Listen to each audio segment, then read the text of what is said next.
All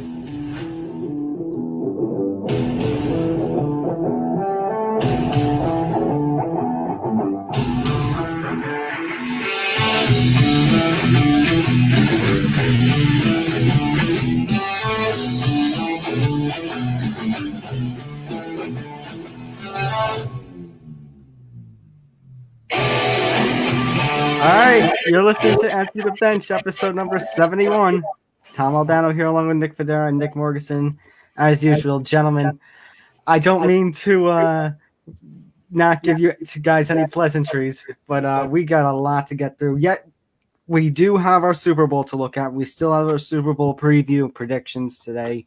We'll do some Super Bowl stuff tomorrow. We'll get into all that a little later, but the headlines have been flowing in the last couple of days, so... And wait, there's baseball news?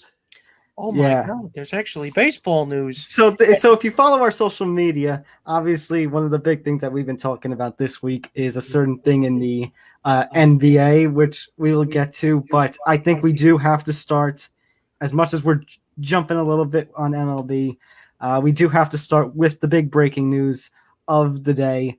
Trevor Bauer has finally signed. He has agreed to a 3-year, $102 million deal with the Los Angeles Dodgers. And now technically he has opt-outs, player opt-outs after every season. So it's a 1-year deal. It's the most expensive 1-year deal known to Christendom. Yeah. Can we say something here? Just so people are not dumbfounded by this deal. It's 1 year. Jeff Passan of ESPN broke this down, and I'll read it to you because it totally makes sense why it's a 1-year deal. Trevor Bauer's 3-year deal with the Dodgers is for $102 million. By the way, less total value than the Mets. We'll get to the Mets in a second. But he's saying it's all guaranteed. But for $40 million in 2021, $45 million in 2022, and he can opt out after each year, meaning he'll make $40 million if he opts out this year. We did hear the rumors. There were rumors going on for weeks that Trevor Bauer might have been interested more in doing a 1-year deal, considering that it's already February. Spring training is supposedly on the horizon. We'll get into that a little bit later on today as well. But basically, the whole free agency debacle, the fact that it was February, people signing late, whose value is what, the MLB and MLB Players Union getting into another fight, again, later on that. But at the end of the day, Trevor Bauer signs this deal with the Dodgers, the defending World Series champion Dodgers. And, well, maybe you guys can get a little more into it because I wasn't around much yesterday, but the Mets apparently got fleeced.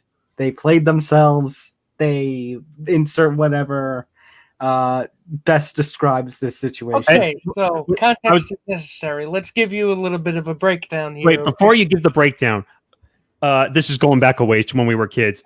It's basically a SpongeBob reference. They got schmickeldorfed. That's not even a word, and I agree with you. It's you know what it is? It's okay. So first off, a round of applause for Rachel Luba. I mean, she oh my God, that is some top flight scamming. And I'm not scamming in the good way because she got the best deal for her client. Actually, using some hook, line, and sinker. Wait a minute. And I mean the pitch sinker. No, well, the pitch sinker. But I was going to say it's technically not the best value deal. He actually got $8 million less. Yes, but he got more in AAV because we had heard all throughout the week that the Mets were going to make an offer. It's a pretty substantial offer, and this is what we're going to do. It's going to happen. He's going to go to the Mets. He's going to go to the Mets. That's what the speculation was from all the writers. Joel Sherman, Bob Nightingale, who's a friend of the podcast, friend from the old Unspoken podcast days, and everybody was basically saying the tea leaves are pointing that way. We had assumed it last week after Matz got traded. Yeah, so I was assuming that was a payroll clearing move, but well, all of a sudden, at the 11th hour. There's one thing here. So they signed him before the deadline, the arbitration deadline. I think they signed him for $5 or $6 million. I think their purpose the whole time was to trade him. They didn't want to lose him for nothing, so they put him on the payroll. Then they traded him to what was it, Toronto? And basically they just said, we're taking the money just so we can get something in return. But the Mets, as an organization, haven't really had a good couple of weeks, and this is not adding to it, as you already had 2 PR disasters. Now, in my opinion, Trevor Bauer, I think they dodged a bullet by not having him in the organization due to all his social media prowess. And I know Tom didn't see it, but I know Nick saw the YouTube video that Trevor Bauer had with his producers, because I guess he's such a head. He has a social media team. He actually has a YouTube channel, and he posted that of him, highlights of his career with the HBO Sports Olympic narration. And at the end, he walks out of the shadows with a full Dodger uniform on, head to toe.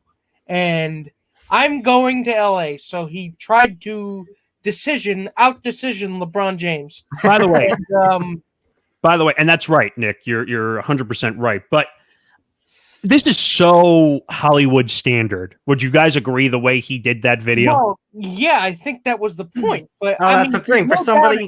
For somebody who has the confidence that Trevor Bauer has, this is kind of what he would want. I mean, there's a fine line between confidence and dickishness, and he kind of straddles that line. He does. Yeah. No. He's 100% dick. I'm saying that now. I don't, but you can't doubt his pitching bona fides. Wait a minute. Hold on. Before you even go down that road, we're talking. The guy won a Cy Young. Down that road. He won the Cy Young, for God's sake. There's an argument there. Okay, so it was a 60-game season. He pitched against the AL Central and the NL Central, which were the two of the worst. Wait, timeout. They're 2 of the worst divisions in all of Major League Baseball. 60 games doesn't prove anything to be a Cy Young Award winner. I don't have time to debate that, but even when he was a member of the Indians, he was still a great pitcher. No, he was a much better pitcher in the Indians organization for sure. I was going to say, we can't debate about asterisks or not. I mean, at the end of the day, it was a 60-game season, and we'll get it more into the fights between the union and the union and the league. Let me say one thing. He got overpaid, right? Do you guys agree with me? Oh, yeah, he definitely got overpaid. Yeah, yes, but he also was the best pitcher on the market. I'm just saying, unfortunately, with how some of the signings that we've seen in the last few years between Machado, Trout, Harper, even with the Yankees, with Garrett Cole, that affects the free agent market. You have to overpay. Well, you pretty much have to. It's the name. I can't believe he got more money than Garrett Cole. I mean, I would be a little reticent to put him in New York, especially considering he has a penchant for. Let's just say he's got itchy Twitter fingers. Penchant for controversy. He's got a penchant for controversy and abusing people who really don't deserve it. When oh my God, what is wrong with you? And in the New York media market, that would not go over well. That was my point. That would go over as well as a wet fart in church. Not at all. But at the end of the day, yes, he did take less money with them being with the Mets. And yeah, maybe you can attribute that to what we were just talking about with him and dealing with the New York media.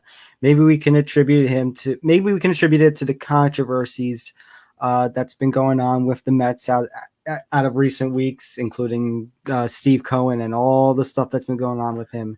But at the end of the day, the Dodgers are still the defending World Series champions. They are. At the end of the day, they are a very good team. And at the end of the day, they needed to make a move. They had done nothing in this offseason. They lost Kike Hernandez. They traded Jock Peterson to the Cubs. And they didn't sign Justin Turner. Well, he's still out there. I'd say they're still in negotiations with Justin Turner. But my point is the Padres were making moves. I still think the Mets are under the totem pole that the Padres and Dodgers are, but the Mets were still making moves. The Dodgers needed to do something. They did. I mean, don't get me wrong. Their rotation is great. I'm on the fence with Kerkhoff, but they have David Price. I was going to say yes, but I think at the end of the day, that Dodgers rotation is still more proven than the Mets one. And the Dodgers are also a healthier one. What do we say about the Mets rotation time and time again? They could be better than the Dodgers. They could be the best in baseball. Well, on paper. I have another question. I have another question, though. So the Mets were obviously in the negotiations to pay $40 million a year to Trevor Bauer.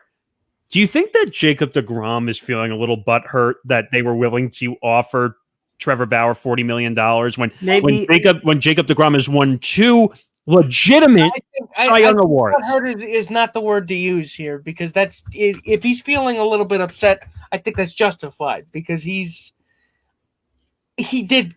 are kind of right that he is a little underpaid considering his resume. He won 2 full season Cy Young awards. I'd say, well, remember, we've also there were also rumors for how long. Oh, Noah's going to get traded by him. Maybe the Mets and Yankees make a deal. There were all these rumors going around about Noah. When the Yankees and the Mets make a deal, hell will freeze over. Let's just put it like that. Yeah. I'm going to see flying in my backyard.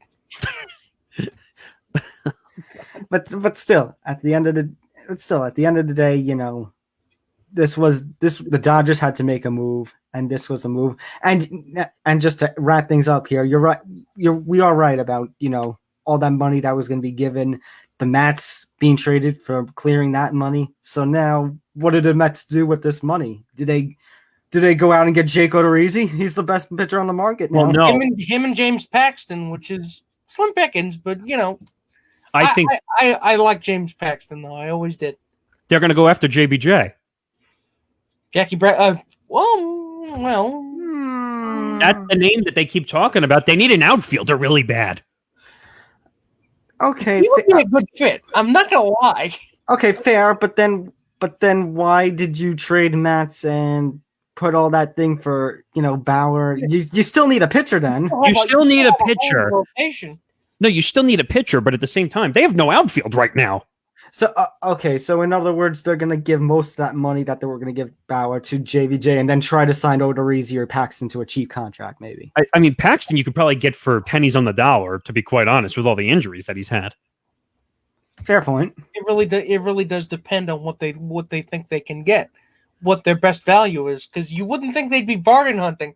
What with all the swagger that Steve Cohen, you know, went into this offseason. Well, he doesn't have that swagger anymore. What swagger? Wait a minute. What swagger? You mean leaving Twitter and completely getting annihilated by Dave Portnoy of Barstool? I was going to say Dave Portnoy looked good. Well, Callaway turned out to be a complete pervert. Well, do you want to jump to that story since we're talking about the Mets right now, or no? All right. Let's very quickly, because you know we still have a lot to get through, and because Nick Morgasen, you did talk about this already. If you go on our Facebook archive, our videos, you and your friend Kyle there, a Mets fan, big Mets fan, big, like humongous. But if anyone didn't see the story, an explosive story on The Athletic from Britt Garoli and Katie Strang, who are probably 2 of the best Major League Baseball writers out there. Would you agree? Absolutely. Mm-hmm. And I think Britt went from being a Nationals-Orioles writer to a national writer this season. So they broke this story to the point where I called Nick and I said, what the freak is going on here? And I really didn't have an answer for him. And it was, well, for those of you who didn't read the story, Mickey Callaway, the ex-Mets manager and current Angels pitching coach, was accused by 4 or 5 beat writers of making inappropriate comments, of sending pervy text messages. Not just pervy text messages, pictures, videos, emojis, and generally making unwanted advances to women who didn't ask. So that is, first of all, this has been going on since before he was even with the Mets. So how is it that Sandy Alderson didn't look into? Well, you know what? I think the common denominator here between Mickey and Jared Porter is Sandy Alderson. Alderson. That doesn't do with due diligence. Well, yeah, we knew that, and I made an aggressive statement on the live stream, and I've told you guys before, Sandy Alderson's got to be fired and gone. Well, I'm not going to. I think Mickey Callaway probably needs to be fired right away. Well, let's talk about that. So Mickey Callaway has denied these allegations, and I forget who was it that reported it, but because it was Satan Gonzalez, I think was the guy's name. yeah, okay, but supposedly because he has denied these allegations, an investigation needs to occur. Therefore, until that investigation ends, they cannot He is fire on him. suspension. He is just indefinitely suspended. Which is ridiculous. Usually when these situations happen, and I found out a piece of information, which I want to share with you guys, by the way. But first, how is the guy not immediately fired when the story hits The Athletic? And I will tell you why. Because as much as there's a moral side to it, there's also a business side to it. Well, because of that stipulation, if for whatever reason these allegations just go away suddenly or they're unproven, et cetera, then Callaway can turn around and sue the Angels. I also read that, and I was talking to another friend who was explaining this to me. Apparently in California, the law is that there has to be an investigation regardless of whether he admits it or denies it. Well, a lot of it is standard in terms of workplace. Correct. I'd say correct. You're both correct. I'm just saying if Callaway had admitted to it like Porter had, if the evidence had came out of it like Porter's did, a lot easier to fire him. Yeah, this whole situation is. And by the way, Nick, I read allegedly that it was up to 12 women that are involved in this story. Well, the MLB doesn't care about it about. There's no moral. They don't care about women. They don't care about their female beat reporters. They don't care about making them comfortable. No, they care about women who have jobs in Major League Baseball. Exactly. They just want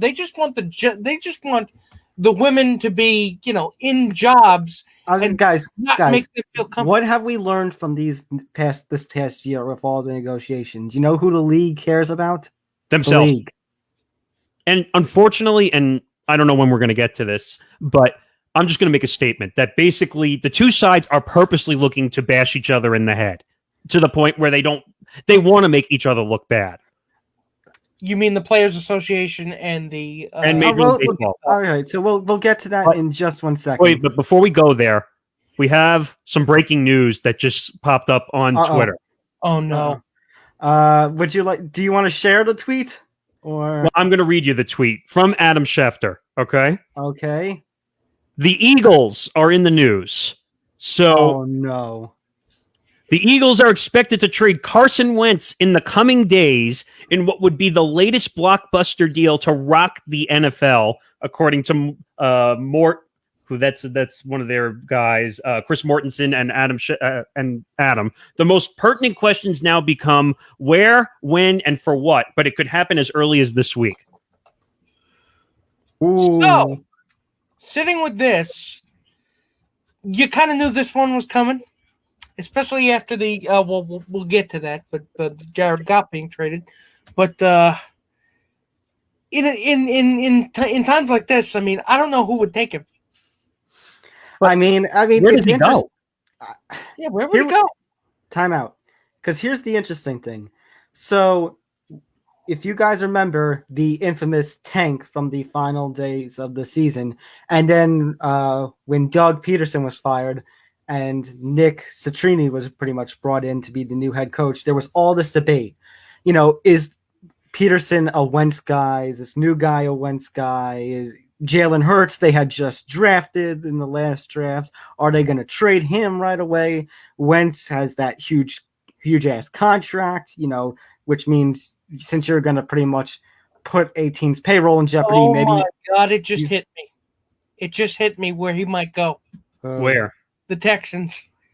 Oh, the Texans. Oh my God. I mean, they would take Carson Wentz. Wait a minute. Do you think that they would swap quarterbacks in a deal? No, absolutely not. We just saw a huge swap, though. We did, but I don't want to believe it. No, I can't see. Are you trying to will it out of existence? Time out. Get it out of your head? First of all, yes and no, because honestly, I don't see you. I'm being honest. I don't see Deshaun Watson wanting to play for a losing organization like Philadelphia. I don't think they're a losing organization. I just think that their management right now is a fuck up. Yeah, but I'm just saying. But Nick, yeah. but you say you're pointing to the management. He's experiencing bad management right now in Houston. Why would he want to go there? No, you're absolutely right. But I think the Eagles are a better built organization when it comes to winning. If you want me to be honest about Deshaun Watson, we'll get into the quarterback carousel sometime like next week, because I do want to talk about all the potential quarterback moves. I think there's a potential that Chicago might be in the moves for Deshaun. That is definitely interesting. I mean, think about it. That's a much better quarterback than Mitch Trubisky or Nick Foles. You'll make Allen Robinson a very happy man, considering he's such an underrated talent, an underrated wide receiver in this game. And I'm sure you're going to make the rest of the organization happy. And the Bears could go from a mediocre 6-10 kind of team, but you add Deshaun Watson in there. I think they're competing alongside teams like somebody like the Packers for the division, if not a top wild card seed. I'm going to throw one more ridiculous team out there, and I think you know which team I'm going to say, but the Jets might not be out of the ordinary here. For Deshaun or Carson or both? For both. Yeah, well, you know what? There have been that talks about getting, get one of these guys maybe as a backup, draft Justin Fields, and trade Sam Darnold away. So that'll be an interesting situation to watch. But I'm surprised that news came out now, because obviously something is brewing. But I don't know if you guys saw the clip I posted on our Twitter account at ETB Sports. You want to go check it out. Dan Patrick was doing his radio show, and he was talking about that the Texans were making up the trade market, or actually, excuse me, the Eagles were making up their trade market for Carson Wentz. Would you say that that's not too far out of the ordinary? That they would deliberately make up that they have suitors for Carson Wentz. Yeah, lie about the fact that they had suitors. I mean, we kind of see this kind of stuff. Yeah. I mean, we just talked about Trevor Bauer and the fact that it looked like he was going to go to the Mets and then pull the swerve. Yeah, but the Mets were actually a legitimate suitor. We don't know who the legitimate suitors are for the Eagles. Well, that's it. Here's the thing, though. We had to expect that either Carson Wentz was going to get traded or he was going to sit on the bench, because, I mean, just the fact, how bad would the Eagles have looked if they had said, due to Carson Wentz's contract, basically, he has to be the starter, and we're going to trade Jalen Hurts? Because I know Jalen Hurts looked pretty bad in his last couple of games in Philadelphia during the season. They just signed him to a new contract, by the way. Who, Jalen? Or No, Carson. Yes, no, that's my point. He has all this. He has all this money that they still have to pay. By the way, you want to know the numbers that's left on his contract? Because I just found yes. Them. So it's 4 years, almost $100 million left on his contract. I'd say now there is something very funny about that, by the way, because I had heard also a report that maybe they were looking for like 2 first-round picks.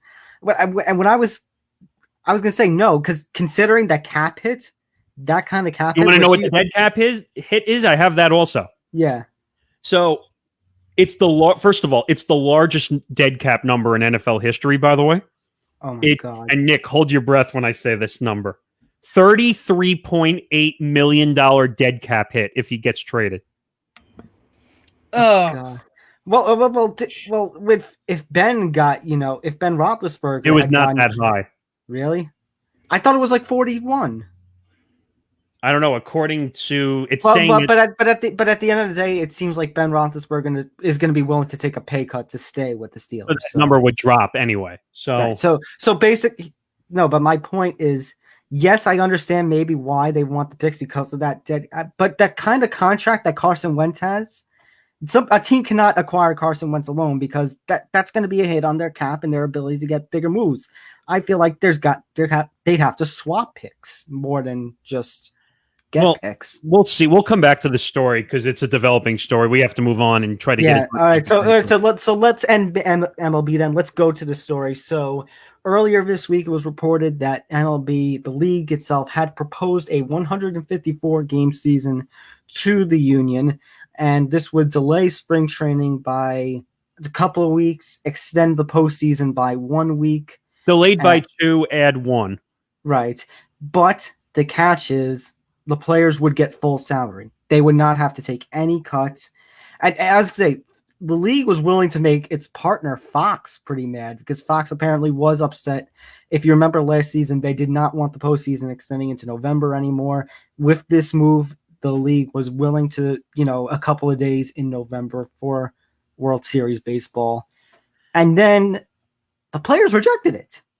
Well, the players rejected it because they don't want to deal with delays, because what the real problem is, some of the players have already bought their places down in Tampa and in Arizona because they start to train early.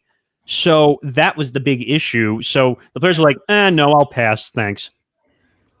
I mean, well, what are you going to say, Nick? I want to hear from you. And if you were going to do this, I mean, if you're going to say no to this, what are you going to say yes to?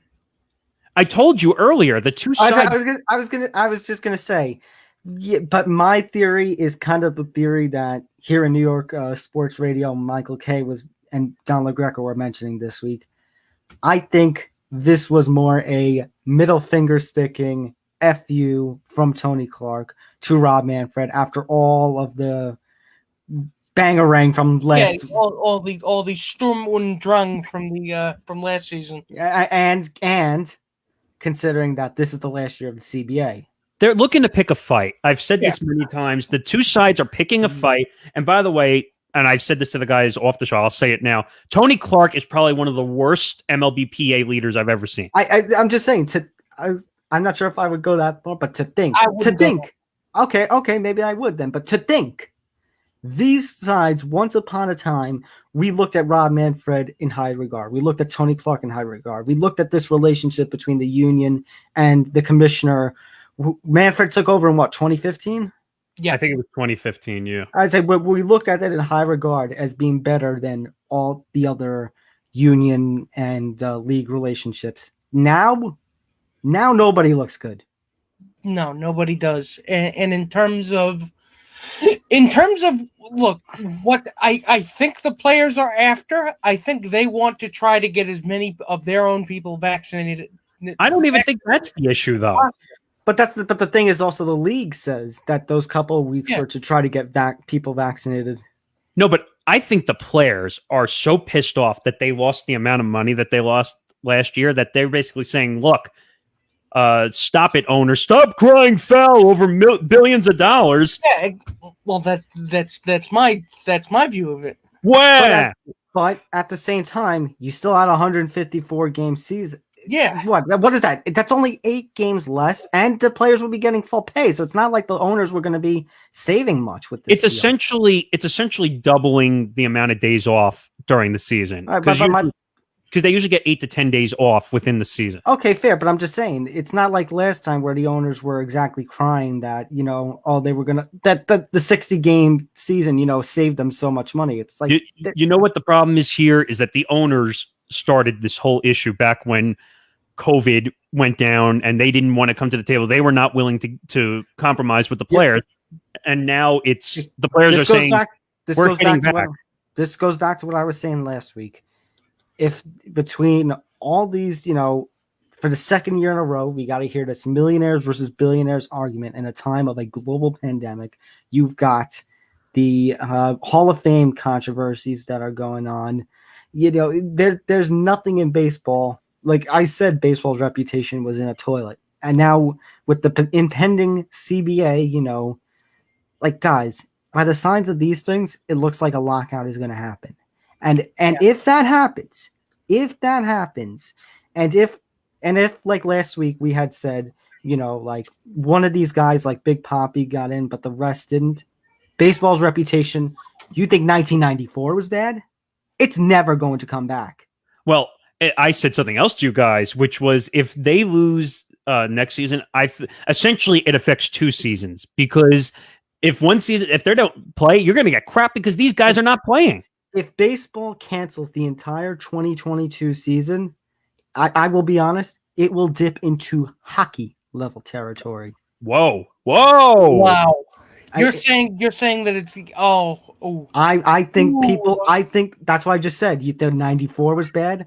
I think people will people will be less likely to forgive baseball than in 1994. Can we make I think some people are going to be willing to walk away from baseball. I need to make one more other bold statement. I think you guys agreed with me in the pre-show meetings we did on Thursday. Rob Manfred is now up on the perch with Roger Goodell. I'll be honest with you. If the 2022 lockout happens, I think football will officially take over baseball as America's pastime. Whoa! It's kind of already that. But yeah. I don't know, but I mean, everyone says baseball is America's pastime.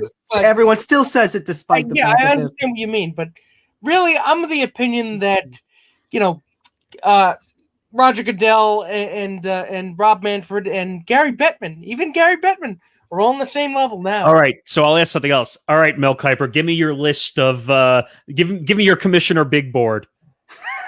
Well, wait, Nick, you said they all come in first place because they're all equally awful, Todd. Well, I was just gonna say, okay, where's Adam Silver on that perch? I think he actually might be on an even higher perch than those guys. Jesus, I mean, okay, I think that's a good transition. Yeah, Time out. Before we go there, Nick, I think it might come true what you actually said. If we end up not talking about these sports because of what they do, we might actually have to do an episode on curling. Curling, shuffleboard, competitive Monopoly, competitive pie eating. Okay, dodgeball. Nick, all right, let's get going. Nick, which do you want to talk about first? Mr. NBA, do you want to talk about this All-Star agreement, or should we go to Courtside Karen? All right, let's do the fun topic first because I don't feel like screaming and then talking about a fun topic. He's making him choose between both of his children. So let's talk about this story that had blown up on our social media and all across social media. By the way, that post is over 30,000 views on our social media. Thank you for everybody who actually clicked on it. Thank you. We appreciate it. During a game, and let me see if I got this story correct, Mr. NBA. So there was this game earlier this week that the Lakers were playing. Hawks in Atlanta. And you had this one male fan who was cursing. And, we see fans and players get into LeBron James. We see fans and players get into it all the time. And don't get me wrong. I'm okay with people taunting LeBron James. But when it gets to a point where you're causing issues, now go ahead. I say, so after... And it seemed like the fan had said his piece. He sat down. Then a woman next to him starts barking. Well, you left out that LeBron actually came over and did the wrong thing and started taunting the fan back in return. And then, but it seemed like they had said their piece. They were going to go away, and then the woman stood up. Oh, you mean the gold digger? The woman that we now are calling all across social media Courtside Karen, because there is peak you know who I am energy right now. I'd like to speak to the manager. Well, right now, the best part was the video, and I know we don't have the video. I could get it up. Oh, please get the video. I'll start. We can't exactly repeat what LeBron said, but it was very, very clear what he actually said to the guy. Well, it's gonna be a little tough to play the video she played because she probably said the P word about 4 or 5 times in the video. But while he's looking, do you not? Well, no. We were definitely playing this for the audience because they need to hear this. While you're looking for that, basically to set this video up, I don't know what her actual name was. Do we know what her actual name was or no? We do, but it's escaping me right now. I'm looking it up. Not that it matters. Now she's Karen. Doesn't matter what name she was born with. Now it is Karen. So she basically gets up. She starts like pointing and screaming at the court. But that's not the best part of the video. The best part of the video is when they're escorted into because they had courtside seats. By the way, if I had courtside seats at a game, I'm not doing anything to get myself thrown out of those expensive seats. Exactly. But so they go so she's in the back room now. I think like under the stadium where the players go and everything. And she basically starts, and I'm going to say this just because it's already in the video, but she starts calling LeBron a pussy. All right. Can you guys hear me? Yes. Yeah, I hear you. Okay. No, I had to take my headphones out so I can play the video. All right. So here's the video. This came from, I believe it is Instagram. No, it was on Twitter also. It was all over the place. Okay, but it was I see it on an Instagram story. I see her name is Juliana. I know her first name is Juliana. Yes, that's right. Yep. Okay, so here's the let's see if I can adjust the volume. Okay, here's the video. Literally was like, fuck you, bitch. Sit down, bitch. And all of a sudden now I'm getting kicked out. Excuse me, I have courtside seats that I paid for. Fuck you, LeBron. You're a fucking pussy. Get the fuck out of here. You're going to let a 25-year-old girl intimidate you during a game? Bye,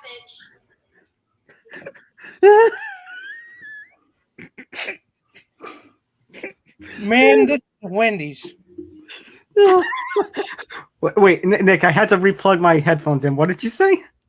Man, this is a Actually, it's more, yeah, bitch, like Cardi B. First of all, you're not Cardi B. Don't try to do that. Second of all, who the hell do you think you are? You're in courtside seats and you're giving grief to its best player, and he can hear you in a diminished capacity arena. What did you think was going to happen? I don't know if he actually heard the response, but I guess the response was played to him afterwards, and the video that's pinned to the top of our Actually, I can play that video since I have can you play that video? I don't feel like plugging my headphones out again. All right, I have it right here. Let's see if I can play it. Oh, LeBron's response is great. I'm happy fans are back in the building. I miss that interaction. I need that interaction. We as players need that interaction. I don't feel like it was warranted to be kicked out. There was a back and forth between two grown men, and we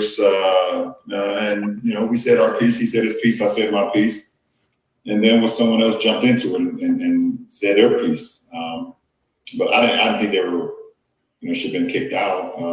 But they might have had a couple of drinks maybe, and they could have probably kept it going, and the game wouldn't have been about the game no more. So I think the referees did what they had to do.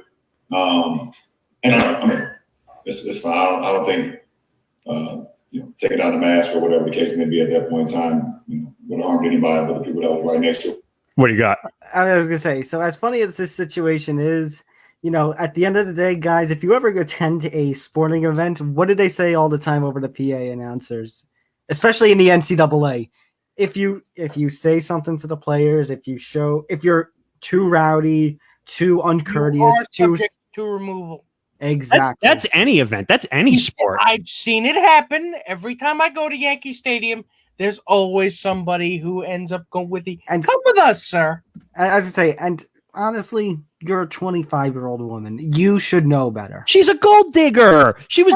I mean, let's not get into personal attacks here, but I mean, let's not get into personal attacks here. But what did you think was going to happen, you moron? But that's my point, though. Again, if it happened to my dad in in Game 4 of the 1978 World Series, it can happen to you. By the way, that video, which was put up by SportsCenter, no, that was an August game. He got thrown out. How many times do you think that video was viewed? So many freaking times. 813,000 times. You mean the one we put up, or the? No. That's the actual video that SportsCenter put up. 813,000 times. Oh, okay. Damn. He's trying to be as diplomatic as possible because that's LeBron. He doesn't want to say anything untoward. I mean, he's always talking about how he's drinking wine after the games, though. I mean, yeah, but he's not getting loaded on tequila and then throwing stuff at passing cars. But long story short, or going to his son's game and going, "You suck." Well, that's allowed. You're allowed to say "suck." The players suck at a game. It doesn't really matter. But what I would say is, here's the joke. She kind of got what she deserved, though. I mean, yeah, kind of. I mean, you're sitting in courtside seats that you probably paid no money for. Shut the fuck up and sit down. I would go one for you say. Yeah, I would say, but Courtside Karen. So, can I speak to the manager? Can I speak to your head coach? Can I speak to your general manager? All right. No. Oh my god. Guys. What? So she asked to speak to that coach or the general manager. Guys, what do we say all the time about LeBron? He is the coach. He is the He's the coach. I am the coach. He's the owner, and he's also the peanut vendor. So maybe she was looking for I food. talk to your head coach. Maybe she was looking for food. I am the head coach. I am the head coach. Damn it. So as far as the All-Star game goes, Oh no! Why is this a thing that is happening? Okay, so now you take me from the happy to the really angry volcanic eruption stage. Mm-hmm. So the NBA has been going through a lot of issues with their negotiations. They have had a lot of games canceled. We've seen, and actually, I'll take it to hockey for a second. We saw the Avalanche cancel their games all the way through February 11th due to the virus. The Devils are just coming off their own COVID break, basically. So the NBA is trying to figure out. They lost a lot of games in the first half of the season. That's why they kind of left the schedule open for the second half of the NBA season, because they're trying to reschedule games. Right. But this doesn't make sense to me. At the beginning of this negotiation, they had said, all right, we're not playing any games. We're not going to play an All-Star game. We're not going to. We're just going to have a 5-day break, is what I remember. Right. So all of a sudden, the news comes out. We're going to play the game in Atlanta, and it's going to be the dunk competition, the skills competition, and the NBA All-Star game all in one day. In one day. Now, are you kidding me? Yeah, and I don't think you are. I don't think you're kidding me, Adam. Why aren't you kidding me? Yeah, the worst part is the NBA, and they'll never admit it, being progressive league and all they care about is that bottom line. What did I progressive seeming league? What do I always tell you? It's not seemingly. Again, they like people to think they are. No, I think I'd say most of the players. I won't say all, but most of the players are progressive. LeBron came out. I think LeBron are not the league. The players are not the league. I'll say this. As much of a progressive league as the NBA is, there is that fine line where they bow to something. They bow to mainly the green. They bow to it. I'll give you a hint. It's the same color as my shirt. Yeah. Well, excuse me. That the NBA is just looking at the bottom line and not caring about the players. I think even LeBron came out and made a statement. Came out and said something. KD came out and said something. So did Giannis. Let's talk about the irony of that. So KD last night. Oh, well, 1 second before we get to that. Did you guys look at the voting numbers when they first came out? Yeah, they look ridiculous. Somebody became an all-star. Klay Thompson became an all-star. Klay Thompson, who hasn't played in almost 2 seasons, was a top 10 all-star voting player. Do they do? Well, this is fan voting, right? Yes, but it doesn't matter. Take the guy off the ballot. He's hurt. Well, you're going to have somebody play in his place. So, I mean, I guess it's just a popularity contest anyway. So, hey, I've heard of him, so I'm going to vote for him. I mean, don't get me wrong. KD and LeBron are obviously going to be at the top. They're the top 2 guys. They're the top 2 players. Giannis will be up there. But it was so confusing. And first of all, I'm surprised that many people voted so far in the first time. Well, I was going to say, haven't the NBA ratings been down in this pandemic? Oh, yeah, they've been down. Yeah, they've been way down. And when you have to get Shaq and Charles Barkley doing the silhouette challenge during the TNT broadcast, then you know that there's a problem going on with ratings. Watch, they're going to do shadow puppets next. Well, that's essentially what the silhouette challenge is, doing shadow puppets. I'm not joking. Yeah, but then sock puppets. And when sock puppets come, then nothing good comes out of it. Let's get John Gruden doing sock puppets during the TNT broadcast. Then you'll get ratings. Hey, copyrighted those sock puppets. That's right, we're copyrighted. Long story short, I'll say this, which is the NBA should not have an all-star game. No. That's plain and simple. Oh, I see some comments coming in now, too. Shaq also has other plans a month from now. Well, yeah, that's true. And also, did you see Shaq is doing his own Super Bowl show competing against the actual Super Bowl called the Shaq Bowl? I mean, why? Thank you for the comment, Jared, by the way. Jared's a little Jared. But yeah, he's doing his own Super Bowl show apparently. So, I mean, you can't trust these leagues to come up to do what's in the best interest of their players. It doesn't matter which league it is. The NBA, the NFL, the MLB and I gotta say, in a way, collegiate sports. In a way, though, the NBA, what the NBA has been doing, has been kind of worse than what any league has been doing. It goes back to what I said last week. The NHL, for the cases that they still have, it's still divisional only play. They actually realigned their divisions for this one season just to get. See, that's why the NBA is having a problem, because they didn't realign. They're traveling all over the country. They don't give a shit. All right.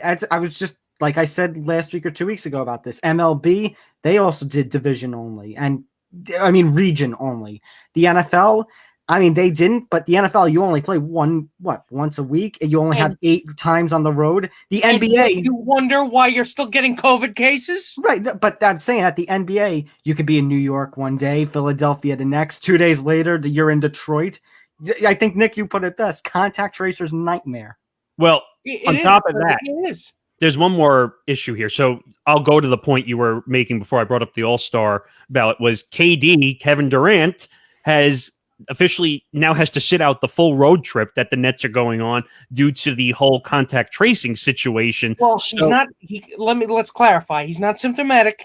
He's staying home because the contact tracing core named him as one of the contacts, and he has to stay home. Well, the NBA is more strict on contact tracing than any of the other sports. Thank God. So basically, if you get in any contact near anybody, you're done for like 4 or 5 games. Which, Nick, yes, thank God. But when you look at what they're doing, between this game canceling this, it's like, why did they even bother trying? Why even bother? They lost. Bubble. Oh, yeah. So they've lost so many games in the first half that they had to use the second half, leave the schedule up in the air, like I said earlier, because they didn't know what was going to happen with all the games. So again, the NBA needs to wake up and realize. If this episode had a subtitle, it would be, "What did you think was going to happen?" Yeah, essentially. All right, guys, 2 very quick stories. First of all, Tony DeAngelo was placed on waivers by the Rangers after getting into a fight last week, following our episode last week. Him and goaltender Alexander Grigoriev apparently were in a game. They were in a fight. The game had just ended. The Rangers had lost in overtime again. And Grigoriev was very... It keeps happening. PO'd. Grigoriev was very PO'd, and DeAngelo was barking. Apparently, he's known to have been a barker. By the way, I saw the fight. That was sick. Yes, because Tony DeAngelo... the man's his ass is the reddest out of all the red asses. And this is hockey we're talking about. You know how much of a prick you have to be for everybody in hockey to go, whoa, hey, whoa. I hope the rumors of what happened with him and Keandre Miller weren't true. I was going to say, there's those rumors. There's rumors that Chris Kreider punched him, supposedly. There's rumors that he taunted, like it said, he taunted Keandre Miller using racial slurs. What I had heard about Keandre Miller was he was the one to break up that fight, which, as I know the Rangers are a very young team, but they still have veteran talents like Kreider, like Artemi Panarin, Mika. When the rookie, the guy who just got here, was showing more leadership than anybody, I think we have a problem in the locker room. We got a problem here, and Tony DeAngelo is not that good. He really doesn't deserve to be put on that roster. DeAngelo was the 4th best offensive defenseman, defenseman. He was the 4th best. But it's not worth the agita, is my point. Right. Well, John Davison, the man in charge of the Rangers, because James Dolan doesn't give a crap about this team. Of course not. Basically, Davidson had said, even if Grigoriev had technically started the fight and DeAngelo had just spewed words, Davidson said, I had told DeAngelo after the incident where he got 2 penalties because of you slamming the door this season. I said, one more time and you're gone. And what the hell is David Quinn doing, not nipping this in the bud? What are you doing? I was going to say, honestly, here's the thing. Now the Rangers are trying to trade DeAngelo, which, what are you going to get for him? Because they should have tried. Yeah, a bag of pucks and a used copy of NHL 95. I'm just saying, if for whatever reason he comes back to this team and the Rangers struggle more, I think that's got to be the end of David Quinn. Yeah, they have been struggling lately. I gotta say now I give credit. the fact that he hasn't been, and I say that for this reason, he hasn't been in the locker room the last 2 games. Guess what? They look better. Yeah, they did. Maybe he's the problem. That's what I was implying before. There's talent, because I think he is talented, but his ego gets in his way. And unfortunately, guess what? There is such a thing as a cancer affecting a team in the locker room. Yeah, but isn't that like any other sports organization where if you take the ego out of the room, usually the team plays better because that's usually what happens? But that's the point. I mean, with hockey, it's even more noticeable because, again, everything is built upon all the pieces are supposed to mesh. All right, let's guys quickly also go over this trade.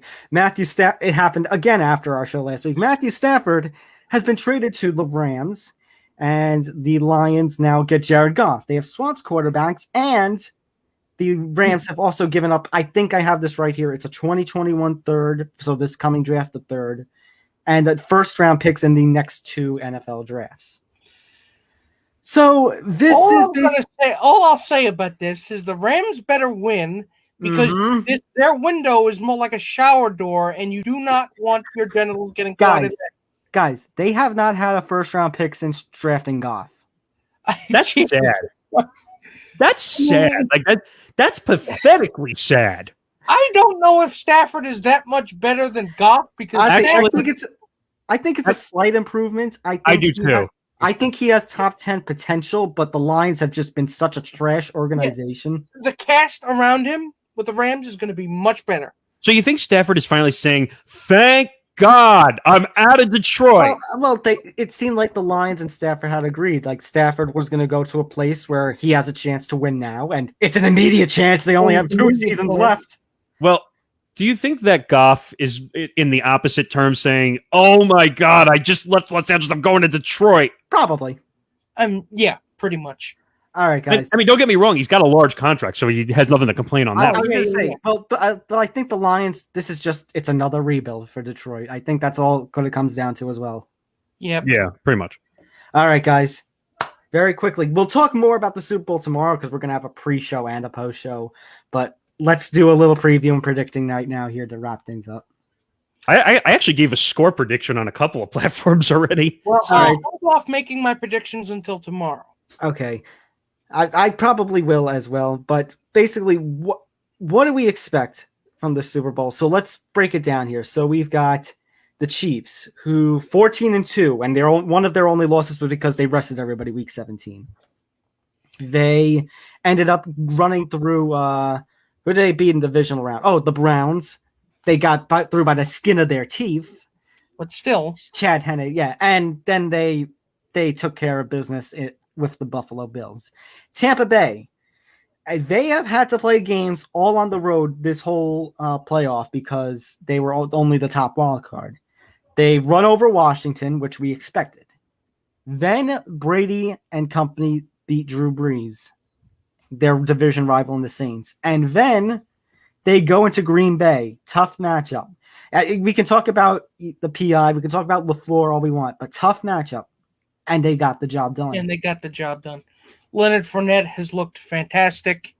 Antonio Brown has even looked great. I was going to say Antonio Brown is in a world of controversy again with comments, but and he got hurt, right? But at the end of the day, he is better now. And I mean, that triple threat combo: Godwin, Brown, and Evans. Oh, that's a lot. That's a lot better. If you think Tom Brady was doing well with what he had in New England. I was going to say TB12 was struggling with some of the wide receiver situations he was having in New England. This is like, and also don't forget, besides wide receivers, you have Gronk as your tight end.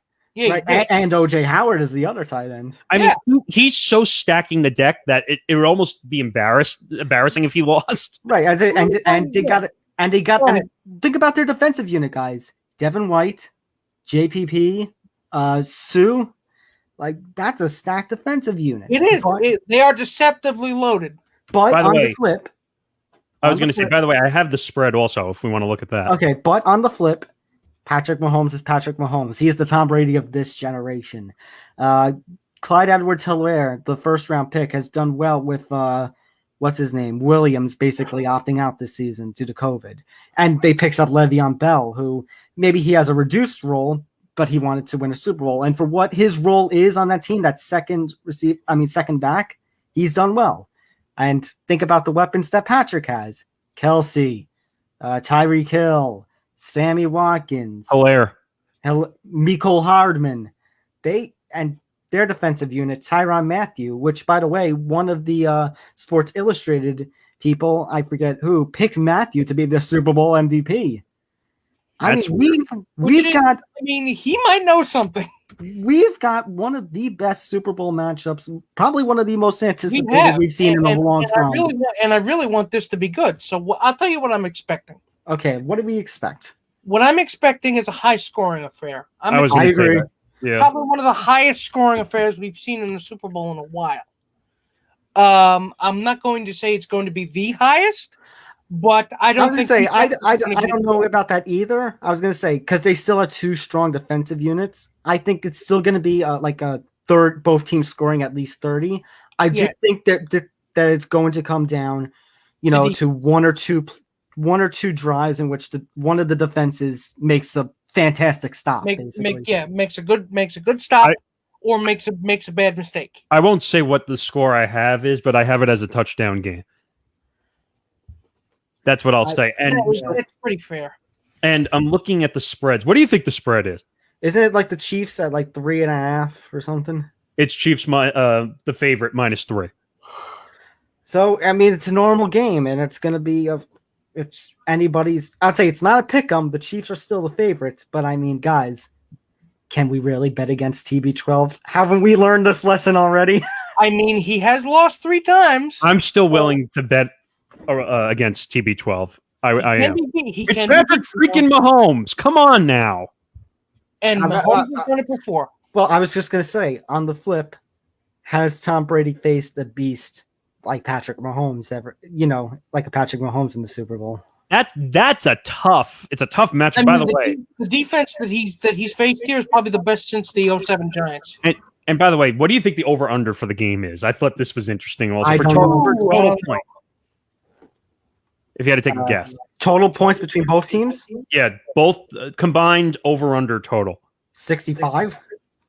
No, Nick 55.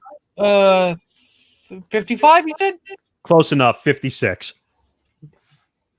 I think it might be a little higher scoring than that. But we also have the prop bets. Do you want to hear some prop bets? Okay, very quickly because we got to wrap up. Very color of Gatorade poured on the winning coach. What's the favorite? Orange. Is it blue?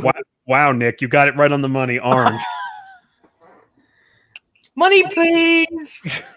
Let's see. Any player to throw a football into the cannon porthole during a celebration. Yeah. What are the odds? This one is what's the odds? I think no is the favorite. Yeah. This is not even a yes or no. They just give a number. It's plus 5,000. Nick, the coin flip.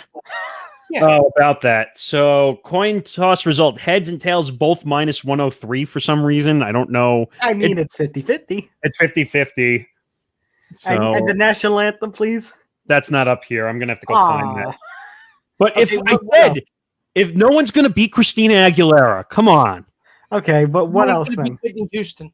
That's the end of my list. I'm going to have to go look for some more prop bets. But we'll get more into that deeply tomorrow. Tomorrow. What time are we doing tomorrow? So we let people know. Oh God, we should have talked about that here. Is 3:00 good? All right, I guess we're making it official here on the show. We're making it official here on air. So yeah, that's 3:00. 3:00 tomorrow. We'll be there. So join us. We're going to do some Super Bowl coverage and I guess just BS around before the Super Bowl. So yeah. How is it different from what we normally do? Mm-hmm. Yeah. So join us tomorrow, 3 p.m. Eastern Time, 12 p.m. Pacific. We will have all the coverage that you want for the Super Bowl. We'll go over bets. We'll preview the matchups. We'll look at the rankings and everything. And we'll make our predictions official there. Until tomorrow, though, thank you for tuning in again. It's Nick Morgasen, Nick Fodera, Tom Albano. We'll see you tomorrow. Good night, everybody. Good night, everybody. Good night.